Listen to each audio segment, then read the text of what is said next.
Right now, the Senate Judiciary Committee is meeting to discuss the Kids Online Safety Act, a bill which threatens to impose mass censorship and surveillance of all internet users if it gets passed. Privacy advocacy groups like the EFF and Fight for the Future have been warning about the Kids Online Safety Act, or KOSA, since 2022 now, but it's still been working its way through Senate committees despite all of this backlash from the public, and it's really never been closer to passing than perhaps right now.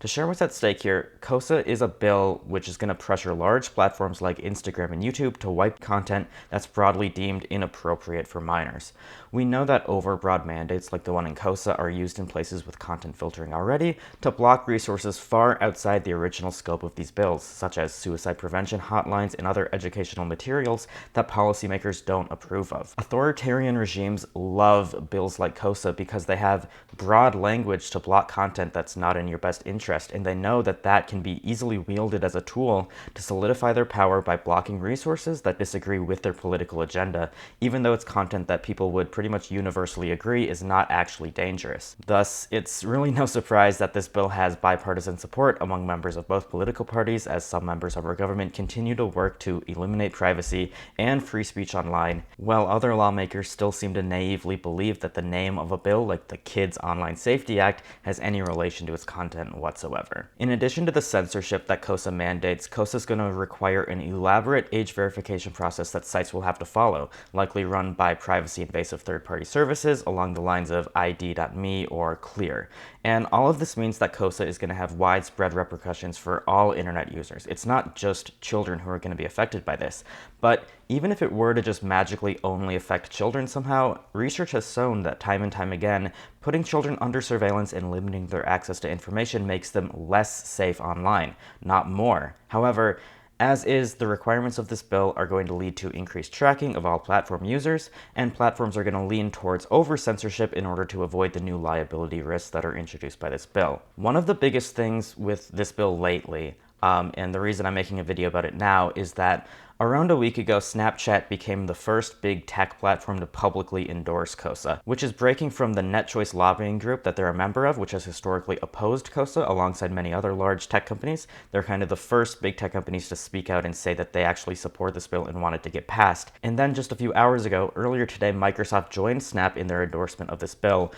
just hours before the meeting that's going on now with the CEOs of Snap, Discord, TikTok, Meta, and X with the Senate Judiciary Committee to discuss child safety on their platforms. This recent development with Snap and now Microsoft endorsing KOSA is especially troubling because it's transformed this bill from the usual "we care about the children" dog and pony show that Congress typically puts on with bills like this into an actual formidable bill with big backers that suddenly has support from major players in the space. So it's becoming increasingly likely that this might actually make it through. Of course, KOSA is a fundamentally flawed bill. Censorship, we know, doesn't work to protect people, and it still isn't going to work when it's introduced by this bill. There is dangerous content on the internet, but content filters like the ones proposed in KOSA have been shown to consistently fail at distinguishing good speech from bad speech.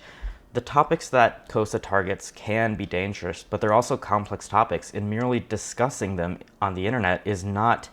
dangerous by default. KOSA would demand that all discussions about any of these dangerous topics be blocked from viewing by minors completely, regardless of what the discussion actually is. This problem is one of the reasons that sites like Tumblr and Instagram have had such a hard time combating eating disorder content on their platforms. When Tumblr attempted to do so, they found that the keywords that are commonly used in pro-anorexia content were often the same as the one used by content which discouraged anorexia, worsening the problem overall by cutting off access to those educational resources. When Instagram blocked certain hashtags that were related to eating disorders to try to accomplish the same thing, it actually increased the visibility of content that they were trying to block by spawning hundreds of slightly misspelled hashtags that people would have to deal with, as opposed to just the handful of hashtags that users could avoid themselves before. So we already know that censorship online doesn't protect children already. But some lawmakers in support of KOSA have said outright that their intent is to censor educational content that really has nothing to do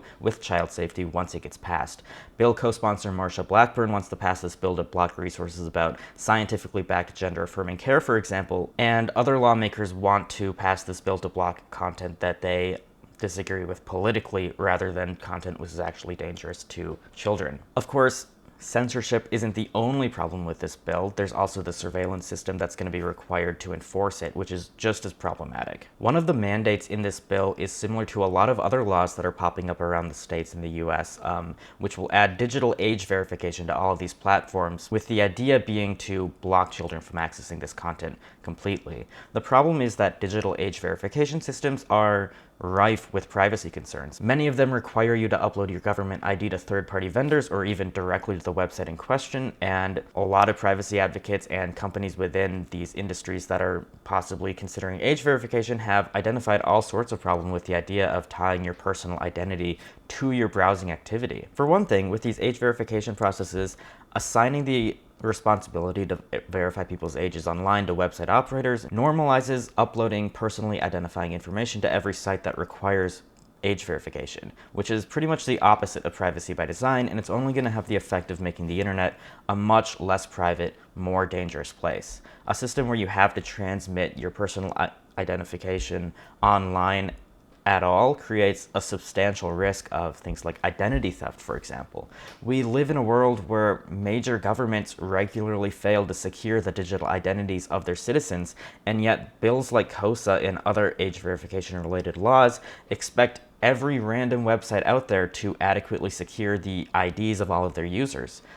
That's not trust that we should be placing in the tech industry or really any industry in general. There's a lot of ways that age verification could be used to create basically the next version of DRM, except for restricting certain ideas rather than protecting copyright. If we have digital age verification built into our browsers or computers, for example, solutions like that could make big tech companies like Apple, Google, and Microsoft the ultimate gatekeepers of the internet, and competitors, especially like open source ones, might have to work with them in order to build a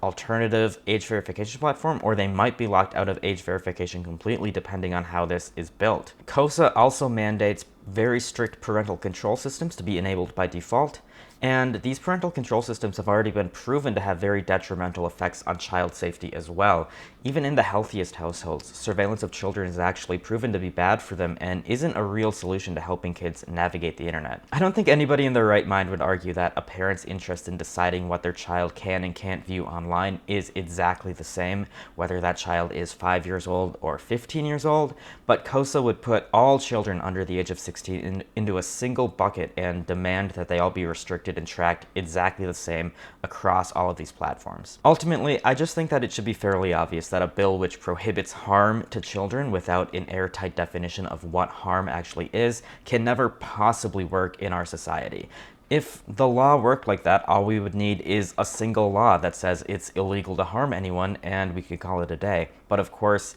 not everything is as black and white as that. The reality is that certain lawmakers are just looking for any opportunity that they can find to bypass the Constitution and restrict your rights, and they believe that using children as their excuse to do so is the best move forward. But that is not something that we can accept. So I'm just making this video to say that if you live in the United States, you should contact your lawmaker today and you should demand that they oppose KOSA and that they should focus their efforts on creating a federal privacy law like the EU's GDPR, for example, that actually protects all internet users rather than tries to track and surveil and censor them. I know this is like the second day in a row I've been publishing videos. I was going to try this year to space out these videos a bit, and I've already failed at doing so, but this is just very recent news that all of these big tech companies are now supporting this bill and meeting with the Senate about this, and I thought that you definitely should know about it in case you forgot about KOSA in the couple years since it was first introduced, because it is still a threat going forward and it's still getting a lot of attention from Congress.